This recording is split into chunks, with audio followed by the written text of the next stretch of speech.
Hey, all you podcast listeners, you can find Slice of the Paranormal everywhere podcasts are found, or you can watch us on our YouTube channel.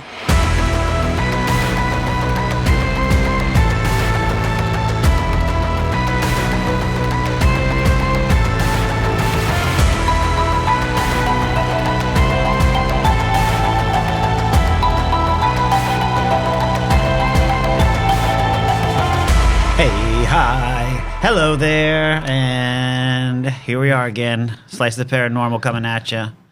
Man, I was waiting for the welcome to the podcast. Welcome to the podcast. Like, you threw me off, man. Sorry, dude. Oh, see? Throwing you for curves. Who am I throwing curves to? That's Steve over there. Hey, everyone. On my left in the wraparound glasses is Christy Cooper. today. Shout out to all our Slice of the Paranormal family out there. Thanks, everyone, for watching us when you can. We really appreciate it. We love all you guys very much. For sure, yeah. And we got Ryan. Just Ryan. Just Ryan. Not Pizza Monster Ryan Ready to do today. it. Not Pizza Ryan yet. Not yet. We'll see. We go to haunted places. We investigate. We look around. We get information. We eat local pizza. We drink at haunted bars when we can. And then we come back here, talk about it. And Steve tells us even more gooey details. Mm-hmm. Yeah. We also like things that are paranormal adjacent to, not necessarily all ghosts and hauntings. Yeah. True crime, we kind of are delving into, getting into a little bit. Well, I think this one, I was going to say it earlier. First of all, thanks, Cup of Code. Oh, yeah, thank you, Cup of Code. Yeah. But I was going to say earlier, is this one is more of a ghost story in a different way, because this person possibly disappeared, right? Or is the... Well, I mean, we know where he's at. Right. Well, But you're very confident. but we're going to talk about DB Cooper, and depending on which theory you're going to go by, Right. DB Cooper has disappeared. No one's ever seen him again. Sounds like a ghost. And what we're going to try to do is solve that a little bit and give DB Cooper back his real name. Yep. You Take away know, this Dan Cooper. And we're going to, fortunately, be able to tie this back to some ghost lore, you know, in the process, you know. So Let's do it. I love it. We were really excited about this one, and we live well, we'll let you get into it. yeah, we were live really pretty excited. close. Well, DB Cooper case, like, this isn't a case that people would expect us to do. We're on the East Coast. This isn't a West Coast crime. True. So, and our viewers know that, like, for us to talk about any topic, we check it out. That's right. So, we didn't go out to Washington or Utah. No. No. So, I would have remembered that. Yeah. I've been there, but it's not Utah. No, not Utah. So for our viewers that are younger and maybe don't know the DB Cooper case, I'm going to just give a brief background on it. Yeah, that sounds smart. DB Cooper hijacked the Northwest Orient Airlines Flight 305, a Boeing 727, on November 24th, 1971. Now, I just realized today that this is the eve of Thanksgiving when this happens. So, Oh, yeah. you know, instead of like preparing a meal, DB Cooper's Getting ready to... getting ready to hijack a plane. Now, you going to tell how he did it? Well, I mean, He gets out... He's like finally dressed, right? He's in a suit and tie or something, right? suit and tie. He's wearing glasses similar to Christy. Yep, wraparound glasses. Wraparound glasses. Hops on a plane. And he's got Says a his name's suitcase. Dan Cooper, right? Dan Cooper's the name that he put on the ticket. Right. Now, we know him as DB Cooper, and we can blame the Oregon Journal. Oh. Because the Oregon Journal recorded him as DB Cooper accidentally, and it stuck. No way. So, like, DB was never part of his identity or secret identity. Yeah. I wondered where know. where the B came from. It's just more catchy, I think, too, than like Dan Cooper, DB Cooper. That just sounds more, Oh, yeah, it's sexy, ominous. More, yeah. So maybe that's why. You know like, DB? It's way cooler than knowing Dan. Dan, right? yeah. Sorry, Dan's not. It doesn't roll off the tongue. Yeah, quite sorry, as all you nice. Dans All out Dan's there. change your name to DB immediately. So Your life will improve. the flight was leaving Portland, Oregon, to go to Seattle, Washington. He told them he had a bomb, and he demanded $200,000 in ransom. Mid-flight. mid-flight. Now, first he gives the flight attendant the note, and she like It says, She "I have a pockets it. bomb." she pockets it, thinking He's just flirting. Yeah, it's a Trying guy to give me his flirting with me. number. Yeah. Number. And he says something to the effect of, "Ma'am, I think you're going to want to look at that. Yeah, I have a bomb. I have a bomb." He says it to her. Yeah. So right off the bat, she's then instantly clued in. I'm not getting hit on. He's not wasting And then any time. also in the note, I thought it was really funny. It says like, I have a bomb. Plus, I want you to sit next to me. Really? Not like and. It's like plus. Like a plus sign. Yeah, plus sign. Me. I want you to sit next Plus to sign. You. Equal sign. Yeah. Love. So $200,000 back then is roughly equivalent to 1.6 million today. Couple dollars. So it's a chunk of change. He also requested 4 parachutes upon landing in Seattle, Washington, and that he requested more fuel. And he told them that to fly to Mexico City. And in exchange for all this stuff, the refueling was to happen in Reno. Mm-hmm. And he exchanged the passengers in order so to get everybody's this stuff. safe. So they land. Yeah, and they said a lot of the passengers didn't even know that they were hijacked because he was They kept it so, so calm. polite. He was so nice. Yeah, he. Oh, weird. And like with like what Steve was saying, she sat next to him, and he just told her his demands basically, and then she went and calmly talked to the captain, and they made calls, and then the Interesting. plane was he wanted to go to Mexico City, and they said, well, we don't have enough fuel for that, so he agreed to go to Reno so that they could get all their money and everything together.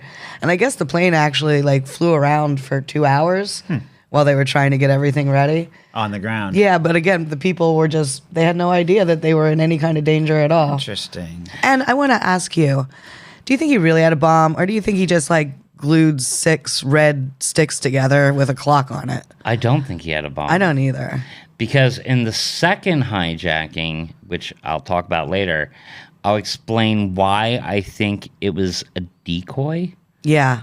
Okay, because when we get into the next hijack, I will fine-tune that a little bit. All right. So the refueling was actually happening in Seattle, Washington. Then they go up in the air. He has the... So they land. They give him his money. They give him his money. People They give get him off the plane. 4 parachutes, 2 front, 2 back. I was gonna say, yeah. And 2 then fronts, 2 backs. the passengers depart. So they're in the air and they are heading to Reno for the next refuel to make it to Mexico City. And by they, you mean like a pilot or two and There's like him? 6 people on the plane. Like the staff. And 3 stewardess Okay. that are on the plane. So on the way to Reno, there's a sudden jarring motion. Like the back end of the plane picks up, like it pops up.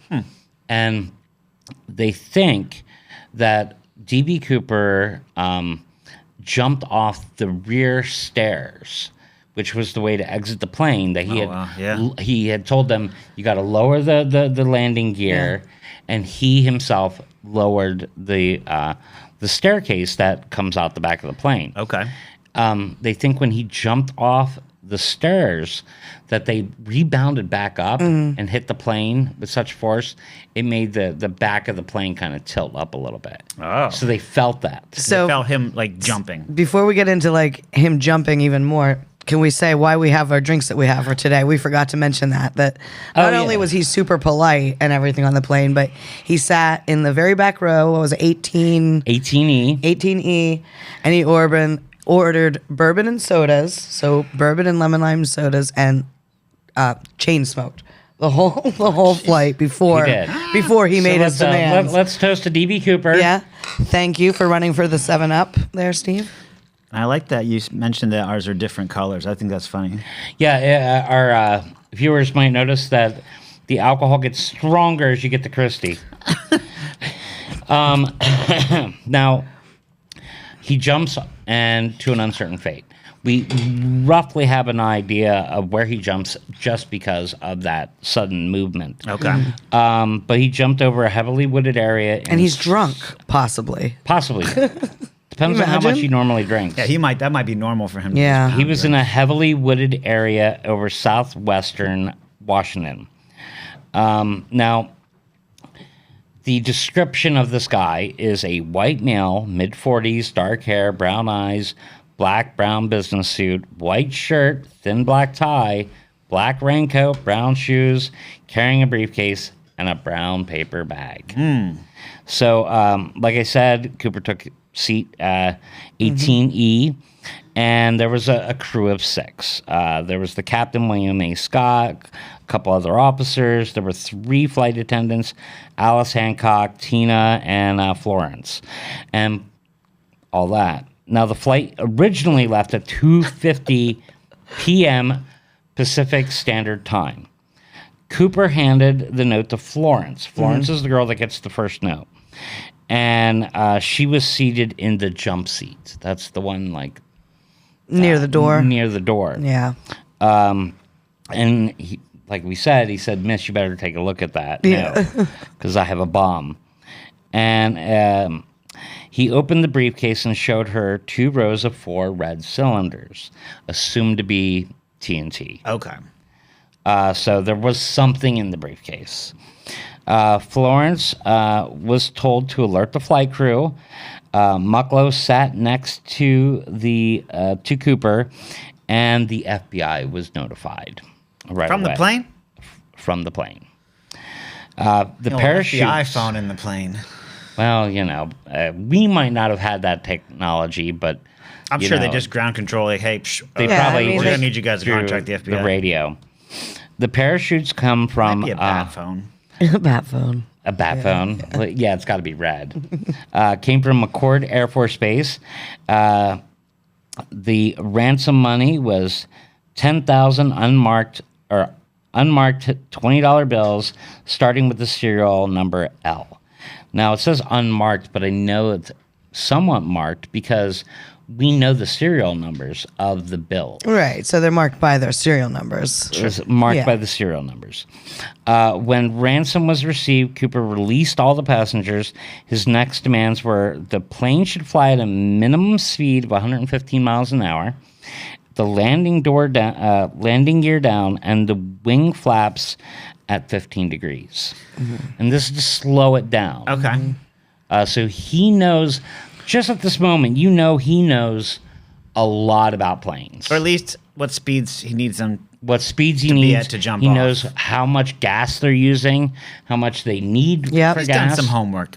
So like Yeah. he knows some of the stuff. Just he's studied. He's ready. For Yes. this. Now the plane takes off at 7:40 p.m. and he would tell Mucklow to go to the cockpit. Yeah, go to the cockpit, Mucklow. Muckload. And at 8 p.m., a warning light signaled that the aft staircase had been lowered. So they were notified that that staircase dropped. At 8:13, the tail of the airplane pitched upward, and that's how they know that he jumped. All right. Now, the plane doesn't land till 11:02. And until 11:02 p.m., when the plane lands in Reno, Yeah. they technically don't know that he jumped. So the whole What, so they're time, not checking on him? Yeah. Why didn't they go check? because he had a bomb. They were like, "Oh, just leave him alone." Leave Bomb Boy back there by Yeah. himself. So after they land, they realize DB Cooper's not in the plane, We don't know where he went. and they found 6 fingerprints. They found his clip-on tie. They found he had left 2 of the 4 parachutes, and there's a tie clip, and some of his hair was on the chair, and cigarette butts. So, The guy's losing hair. yeah, by 2007, a partial DNA sequence had been gathered from that tie. So they do have some DNA. In fact, I think, if I remember correctly, 2 different DNAs were recovered from that tie. They also found different types of spores and titanium and Spores? other particles that kind of linked it to, they thought, Aeronautics. like someone that Technology. worked with Boeing. This is Yeah. some Like CSI stuff. you were around Like they were rare airports. chemicals, rare things that not everybody should have on their clothing. But it would show that you had close Right. proximity. You had access. to airplanes or something Some of that kind of high nature. technology. So, unfortunately, the over the years, those cigarette butts have been lost or destroyed. Yeah. They do not exist anymore. So, the two main parachutes, one was they were military. He took one, left one. The two reserves, he took one, left the other. And he knew enough to leave the one that he left of the reserves was the training one. Right. He knew to take the better of the two. So he was very conscious of which of the parachutes were the best to grab. Which is something like, if you've never done that before, how would you know? Correct. Yeah. I wouldn't know. I'd Right. You just grab a parachute. just grab a parachute. Whichever and- color you liked best. yeah, pretty much. It'd be like, oh, I'm taking the black one. Right. Yeah. This one looks cool. What color know. would your parachute be? 7. Your color would be 7? Yep. Okay. Now, the parachutes, I guess, were supplied by a guy named Grape? Grape, like Yeah. purple. Yeah, grape. No, I'd do purple. That's mine. Mine would be What the sparkly. hell's Yeah, the yours would be difference between sparkly. grape and purple? I don't know. They sell grape drinks as purple drinks. Yeah. That's true. And it doesn't taste anything like grape. Well, yeah, I'll agree with that.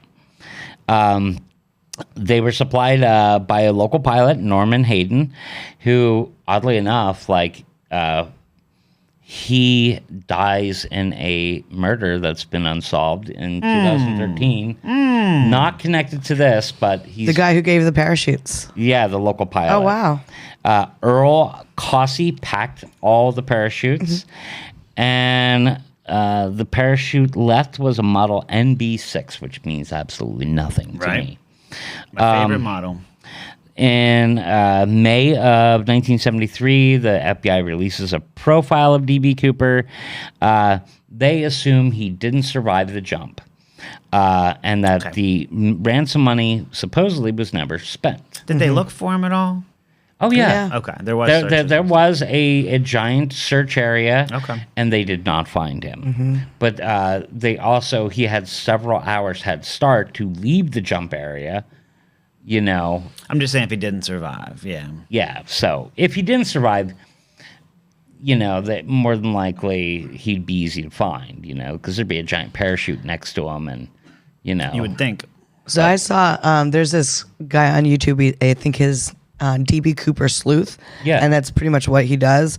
And one of his videos I watched last night said that there was a sighting, a potential sighting of him that night walking alone on the road. A woman was driving home and was on a very desolate road in the woods. And it was kind of late. And so she was kind of startled to see this guy walking by himself in like nice clothes, white shirt, black pants, and he wasn't carrying anything, dark hair, and just walking in the rain. She was kind of freaked out and locked her door and went home and told her parents. But then, like, through the years, like, oh, I wonder if that was a DB Cooper sighting. It could have been. Yeah. Now, I'm finally going to say the name of who I think it is. Do it. The guy I think is D.B. Cooper is a man named Richard McCoy. Richard McCoy was born in 1942, and he will end up dying in like 1974 or something like that. Richard McCoy was an Army veteran who did 2 tours of Vietnam. On the first tour, he was a demolition expert. On the second tour of Vietnam, he became a helicopter pilot. Afterwards, he was a warrant officer in Utah National Guard, and he was also an avid recreational skydiver. Yeah, there you go. Okay, so this guy has the experience.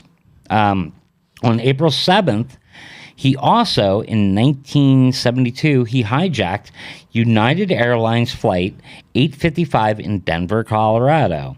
He also asked for 4 parachutes, but this time he asked for $500,000 and to be given to him in San Francisco. Now, this guy also looked like DB Cooper. He had the same calm manner. He had the notes. He sat in the back of the plane. And when DB Cooper sat in the back of the plane, he made all the passengers move up. Oh. They had to move up in the front of the plane.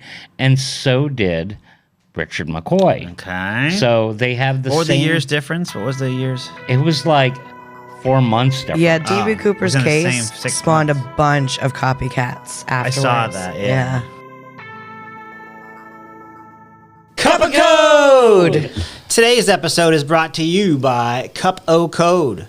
Need a website or marketing solution that works as hard as you do? At Cup of Code, they don't just build websites. They create digital solutions that grow your business. From expert web design to targeted marketing, including Facebook, Instagram, Google Ads, and billboards, they've got you covered. Dream, design, develop. Visit cupofcode.com and take your business to the next level. So this was just several months afterwards. I think maybe 4 months. Were there other copycats that early? Yeah, I think pretty, like, within a few months, I think. I don't know exactly. Do you know?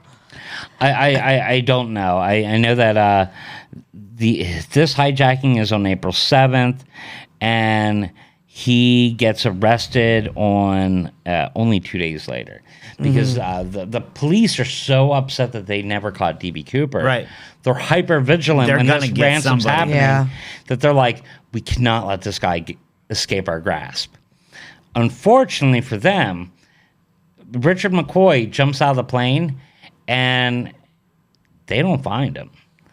They only got him because someone called in a tip saying, hey, I was trying to contact my friend Richard McCoy the night of that hijacking. Yeah. And he didn't answer. So they went to Richard McCoy. They met with him. They were like, oh, this guy's National Guard. He's not a bad guy. They were almost discounting him, but they were like, can you do us a favor? Can you write down what was written on the ransom note that he had given on the plane? And the FBI found that his writing sample matched. Oh. And then they... Wouldn't you try to do it different? Right? And use they, my left hand but or then something. Exactly. Richard McCoy had a magazine on the plane, and he left a partial print on it. And then they matched that print to Richard McCoy. So lo and behold, it was him. So they go to the house and they arrest him, and they find all the other incriminating evidence, like the money. So he's got the money. They got their guy. So this Richard McCoy is the hijacker. What a weird technique to just, I got a bomb, land the plane and give me money, and then I'm going to take off again. That's a really weird plan, right? Remember how you had asked I don't know. if I thought the bomb Apparently was it worked. Yeah. if I thought the bomb was real? Right. I don't think it was. Yeah, I don't either. Because the second Richard McCoy, he had a grenade. And Yeah, that's a he little handed different. he handed a pin to them to show that he had a grenade and that it was now armed. Now, when they bust into his house, they find the grenade. It's a dummy grenade. Right. It was never going to blow up. So, like, if he was using a fake grenade on the second hijacking, if this is the guy, right. why It would make sense. It would make sense that he was using fake dynamite. Right.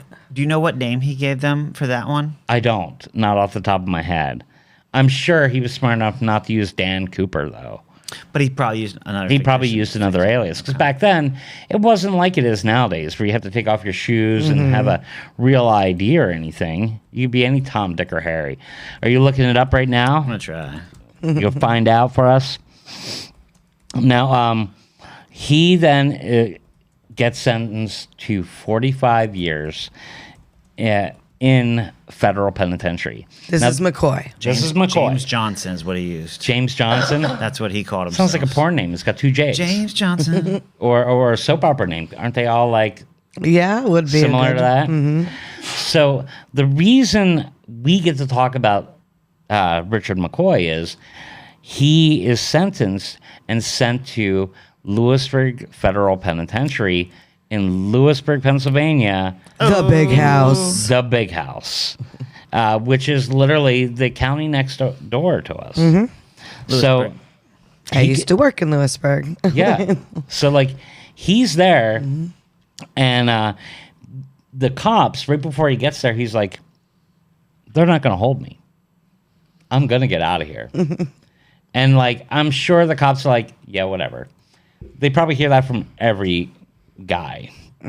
But you have to imagine this guy was former Army. I mean, He had some skills. he was a Green Beret at one point, in Vietnam. He was a Mormon.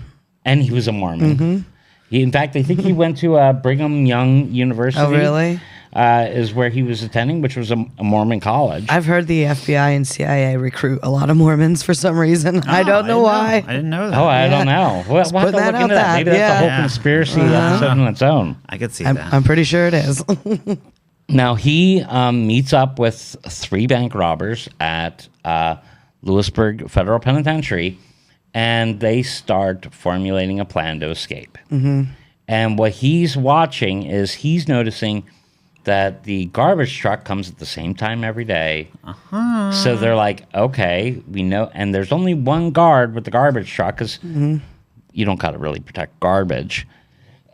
So he's a model prisoner. They have him working in the dental office of the jail, and it gives him access to dental wax or plastic that they're making the dental impressions with. We're allowed to use this picture of the prison? Oh, yeah, I got it offline. Okay. I only gave you picture. Yeah, just so our viewers know, when we did go to the prison, and we were told, whatever you do not take pictures of the prison because people could use it to try to Right. break people out. Yeah. So, and we actually got Prison break. access to the warden's house. And the girls telling us it was my friend Autumn who was kind enough to give us the tour. Yeah. Of the museum. It was Of awesome. the museum, the warden's incredible. house. And we're going to get back to that a little bit later, but she's like, whatever you do, you can't take pictures of the model. Right. So we get upstairs. What does Brian do? First thing. First thing, I got to get my camera. I tried. Yeah, he was ready. We had to stop him. We're like, no. Don't do it. No, I was just... It's like the commercial where like the drink's spilling and everyone's saying no. That was us. That was me and Christy. These accomplices and him make their chance when he takes this dental wax or material and he fashions a gun out of it. What? He makes a gun, a fake gun. It's not to use, Okay. it's just to look like a gun. Gotcha. And they wait for the dump truck to come. They see it, and they make their move. These 4 guys rush the dump truck, and they get him out of the Hijack dump the truck, garbage and they truck? hijack the garbage truck. Man. And they drive it through the gate of the prison. Just boom. Now, when they hit the prison gate, from what I gather, the prison gate fencing like wrapped on top of the garbage truck. Oh. So they kept going. They ended up, I don't know how, but they used the fencing to block the exit later on off the property. So when the However cops, it worked out, huh? So when the cops tried to go get them, they were stopped from the same exit that they just took by the fencing that was on top of Oh my gosh. the dump truck.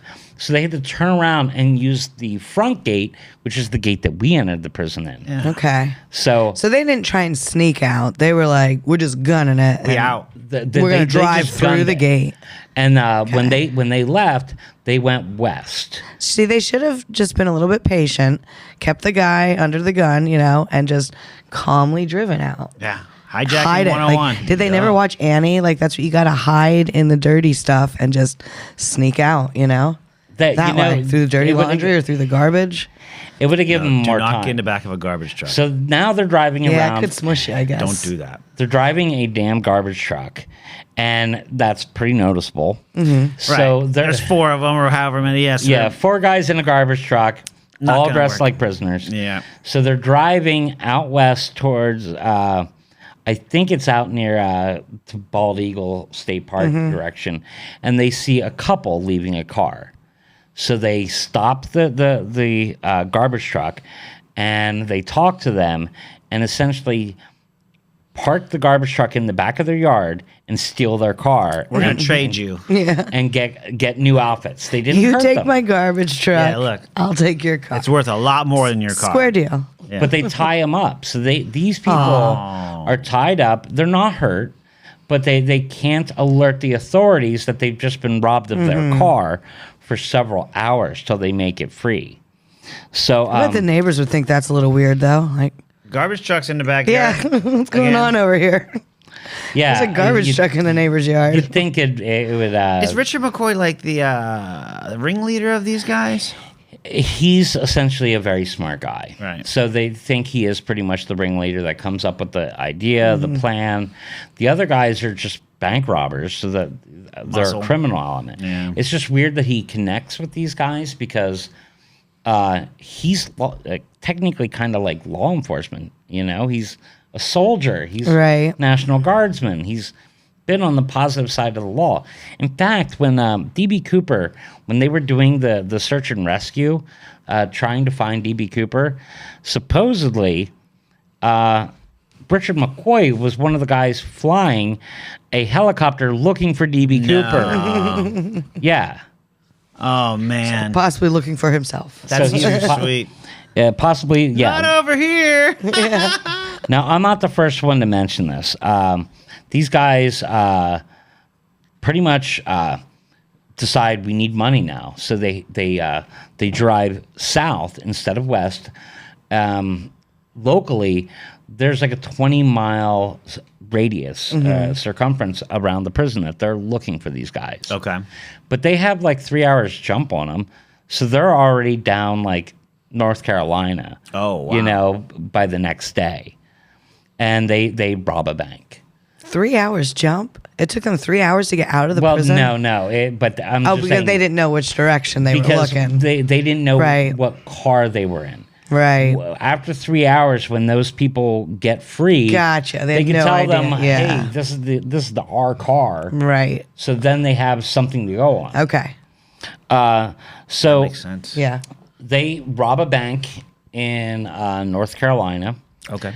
And I think they leave the bank, and the cops are already looking. They already assume it's these guys, and they're hiding the car on a logging road, Yeah. like covering with like sticks and debris Right. and whatnot.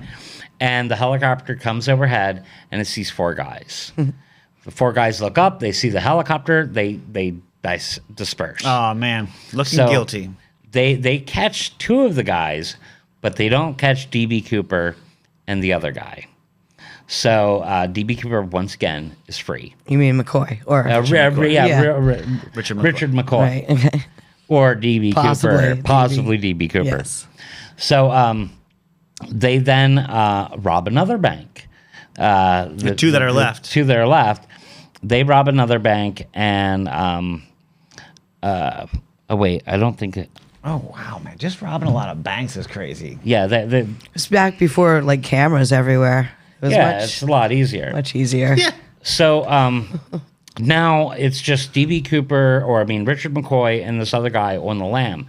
Well, they get turned in once again because a neighbor sees two guys at this house in Virginia Beach, and he's like, it kind of looks like the guy, you know? Gotcha. Richard McCoy.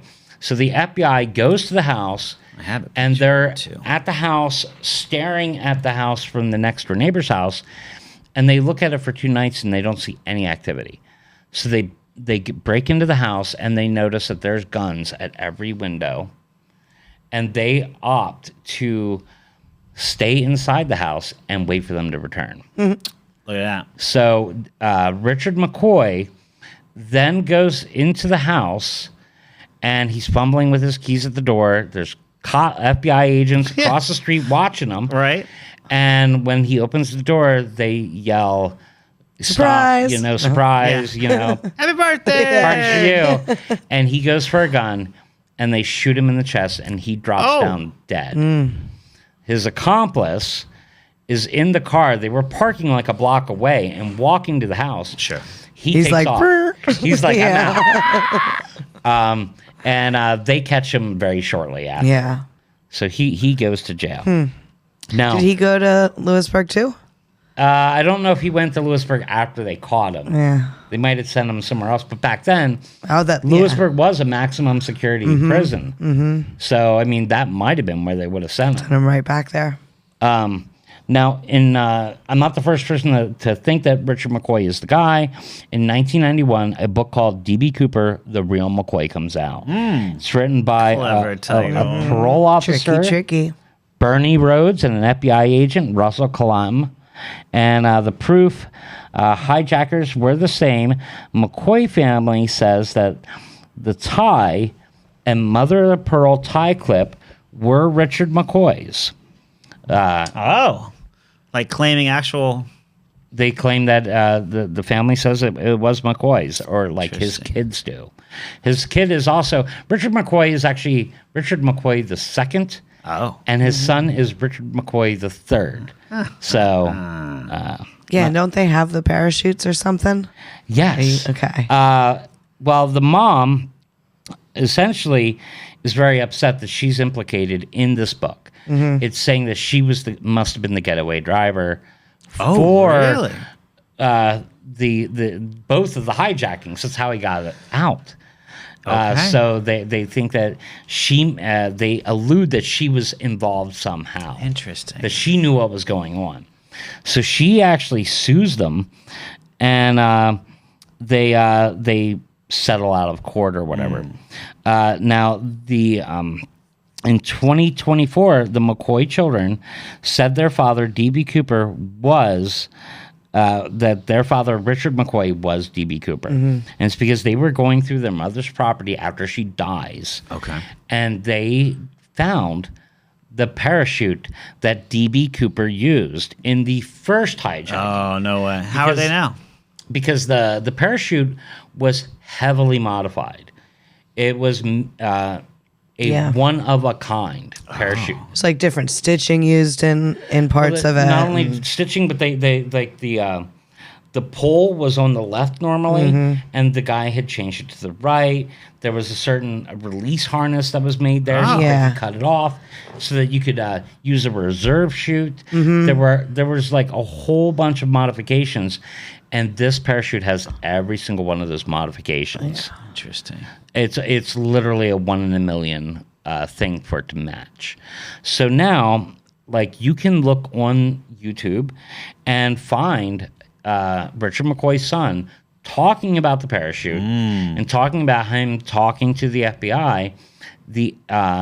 Where the case stands today is the fact that they have to prove that Richard McCoy's DNA matches the tie. Okay. Because that would Link 'em. definitively tie him Yeah. to being D.B. Cooper. But I'm chink. Yeah, that would Tie be it. them together. Oh yeah. Now the problem is they would have to exhume his body, and that takes time. And I think right now the FBI is like, we got a lot of stuff on our plate. Interesting. We're not really worried about this. Somebody's worried about it. So You know where he's buried at? I don't, but we could look it up. Yeah. I'm sure it's somewhere near Virginia Ryan. Beach. Yeah, where's Richard McCoy II buried? I'll figure it out. Give me a minute. I'm not quick on the internet. It's not like a thing I'm not like quick. Yeah. It takes a minute.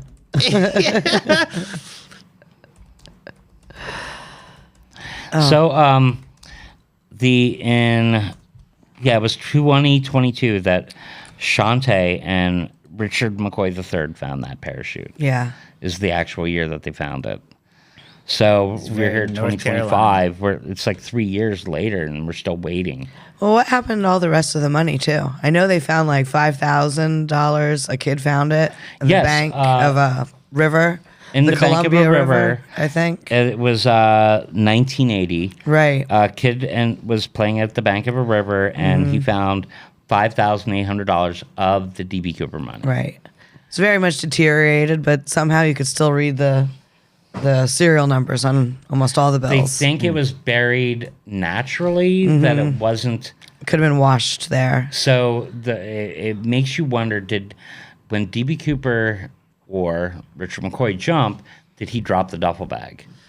And I saw that there was some money that doesn't look like that. Some money is like, yeah, I don't know what I mean. It's like newer or older, which led the people to believe that it may have been buried more recently. It's hard to say. So it's Well, just if I were making away with a whole bunch of money, I'd probably leave a small amount as like a decoy somewhere too. Like that's True kind that. of so maybe that's because where's all the rest of it? That's like 5,000 out of 200,000. a lot of money. Yeah, missing. Well, I know in 2023, his son, Richard McCoy III, provides the FBI with a DNA sample of his DNA so they can try Oh yeah, to... there you go. He shows up with a don't gold, need to gold ring exhume. on every finger and a Rolex. Right. And his shows up in his Bentley. Nah, man. And I'm not... And the police recovered the second hijacking's ransom, so we know why that wasn't spent, Right. you know. Mindset Coffee. Your mornings shape your day. That first choice, that first sip, it sets the tone for everything that follows. With Mindset Coffee, you're not just drinking coffee. Each blend is infused with powerful ingredients like mushrooms for focus, hemp for balance, crafted to fuel your mind and body with purpose. Because when you rise with clarity, you rise with strength. Start your day with intention. Start it with Mindset Coffee. Visit mindsetcoffee.com and elevate your mindset. But it brings us to us going to Lewisburg Penitentiary. Yeah. Federal Penitentiary. The big house. The which big it is house. the big house. Everybody says prison, you're going to prison, you're going to the big house. No, Lewisburg Penitentiary is literally the big house. The original big house. Yeah. When they used to say the big house, that's what they meant. Yep. Autumn told us that. When we walked in, the first thing we saw, and I want to dedicate this episode to him, Robert F. Miller. Oh, yeah, that's that right. display was right inside the door, and it showed all the tokens that were next to him, and it was a memorial to all the fallen federal penitentiary employees that have fallen and Across been the killed in United the States. line of duty. Now, Robert F. Miller was actually killed in Danville at Geisinger. He was transporting one of the prisoners from Lewisburg Federal Penitentiary to the hospital, Right. and it was a con. They were ambushed him and killed him, and then the prisoner escaped. Yeah. So, and that happened on October 12th, 1987. And they left Danville, Geisinger, and they had a whole map on where they were going to go, how they were escape, and they actually got cornered and arrested at Front Street Station here in Northumberland. Look at that. Wow. So, and we are literally, our viewers don't know, we're blocks Yeah. Yeah. Half a mile tops. away from this. We essentially get to go through this building. And like you guys...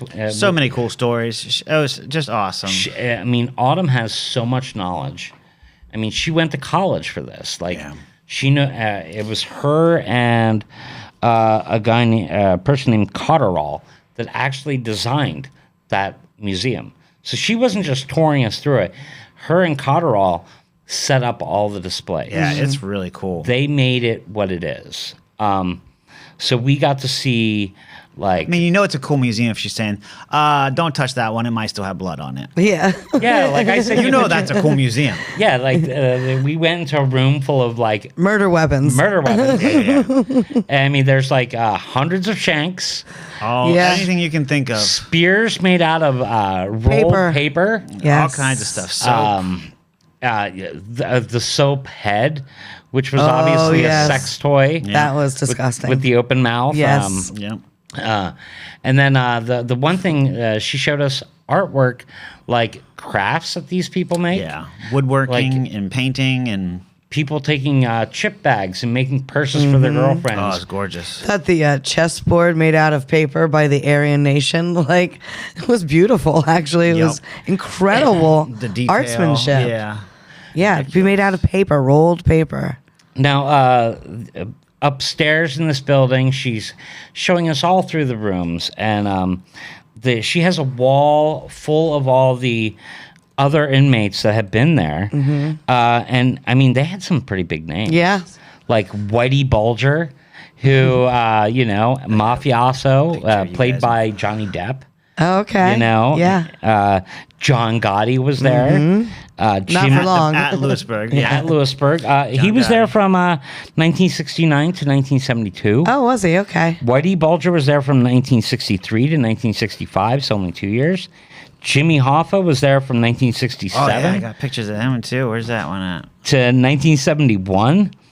Leonard Peltier was there from 2005 to 2011. And I think it was Al Capone was there for like, what, 1 day? Oh, that's who I was thinking of. Yeah. Al Capone was there for like 1 day. And he was treated like a freaking celebrity. They showed us a picture of the warden standing next to Al Capone. And Al Capone's in like showing off, a full-on suit. I mean, he looks like a businessman. Yeah. He does not look like he's being arrested. No. It was like pals. They said it was more like a publicity stunt than anything else. Yeah, I mean, and that prison opened up in, I think it was 1932. Like I said, it was a high-security prison. Now, there was a prison riot in November 1st, 1993 or 5. I can't read my handwriting. Nice. 20 inmates were sent to the hospital from that. Not nice. And in 2021, they changed it from a high-security prison to a medium security prison. Now, for our viewers that want to like know more about the prison, because there's a ton of stuff that they can find, there is a documentary called "Doing Time Inside the Big House," and it's about that prison. Yeah. We couldn't take a lot of pictures in that building, but I wanted to get to the ghost. Yeah. Okay, while we're going through the warden's house, we asked about ghosts. We had to. Why not? And Prisons are haunted, man. what Autumn told us was 6 block was empty. An officer was doing his rounds when he saw smoke coming from one of the empty cells. And he looked in and saw nothing in that cell. And he walked away and he started hearing banging when he saw a black inmate in that area. And it's an empty cell block, so Ghost. the inmate he saw had to be an apparition of an inmate. Yeah. Silhouettes of a man have been seen behind the opaque door at the warden's house. Okay. The warden house is supposedly haunted, and the chips. Remember those chips? The 23 chips. Did you call them shits or chips? Chits. She called them chips. Chits. Well, just so our viewers know, like when an officer gets there, I wrote it down and she told us the chips. You hard of hearing. Oh, maybe. Check with her. All right. Now I need to know. All right, Autumn, reach out. Back me up here. The little coins are given to the officers when they try to get their equipment. Yeah, a bunch of different reasons. So, like, you'd get your walkie-talkie, your gun, whatever you're getting, your baton, I don't know what all they give them. Those are given to the officer. The officer turns them in to get their equipment, and they have to turn their equipment to get the chip back. Those are heard being dropped at the equipment area, and they're not found on the floor. So it's like the ghost of officers past. Interesting. Are still trying to get their equipment for the day. Like they're going through the motions. That's pretty cool. And we thought it was interesting that there was only, 23 officers, Right. or 27, Across the nation. I mean, memorial that's- chips yeah. nationwide. I mean, I'm Yeah. glad that number is really low, but So what'd you I get- mean, it's not low to them, I'm sure. But Right. No, I mean every person that they lose is obviously a major loss to them, because she told us the process of doing all the stuff to make sure that they're safe. Right. And we're not going to divulge How that many, information, like how they go about to. There's a lot of steps of safety. There is. Right. And so it's amazing the stuff she taught us about being a worker there and how exhausting that has to be. Yeah, and she knew my cousin. Johnny Albright, who worked yeah. there for his entire career. He's shout out Johnny. He knows a lot about the prison too. And I recently saw him at my brother's wedding, and he said in his experience it wasn't haunted. He goes, but there's been a lot of murders there at the penitentiary. So, But Autumn did say that like a lot of the guards are hesitant to talk about it. sure. But I feel like we've gone to other old jails, like Right. in Jim Thorpe or whatnot, and like I remember feeling sadness from those places. Something was different about that penitentiary. There's so much evil that's there. I mean, like Yeah. with the Aryan race, And the people that- yeah. MS-13, the different gang members that they have up there. There's a lot more hate in those. It's not like the county prison where someone's Right. put away for drinking. Right. These guys are put away for They're major, hardened major criminals. crimes. Yeah. It's a completely different ballpark. I could see that. So It's beautiful You know, land, though. different energy. yeah, and Beautiful land. Yeah. Deer frolicking like in Yeah. the grounds right there. and like just the amount of space you would have to run from the penitentiary to get off the Oh, yeah. penitentiary grounds. Oh yeah, it's hundreds of acres, right? It's huge. Yeah. Yeah. And I don't think you could make it. Maybe if you You can know. make it to the bunkers. Oh, Elvira. and Elvira. Yeah. Hell no. If I escape one prison, I'm not gonna Right. walk by Just to hide out. Allenwood prison. You know, like they'll never suspect me here. Feeling sassy today. Go to the next prison over. So that's pretty much the slice. You're gonna piss some people off today. I'm thinking by saying Or- Richard McCoy is or educate some people in the same process. I don't know. I really think Richard McCoy is the guy. Like Sounds like it. to me, he sounds like he clicks off all the buttons there. I mean, and then your kids and your family saying so. I mean, that could go either way though too. If they want fame from it, you never know. Exactly. Yeah, because there were other suspects. I can't remember their names. Yeah, I know there's other suspects. I didn't want to go through them all because there's so many. It is. It's a lot It's like to Jack digest. the Ripper. Yes. It's like, okay, suspect number 22. You know, but you can look on If you're looking at just McCoy, they do look alike too. If you put their I pictures think he looks extremely like side by side. I think they look similar. I did find one thing. I'll see what you guys think about this. Put some glasses on them. Lewisburg has a tie that no one ever brings up with Cooper. There was a federal inmate in Lewisburg in the 70s who bragged constantly that he knew the guy, talking about D.B. Cooper or whatever. Everybody assumed that he was just running his mouth, but the weird part is that there was an ex-rigger who worked on the Cooper case, and he actually came to visit this guy once. It was real short, and he just came in. No one ever talked about it.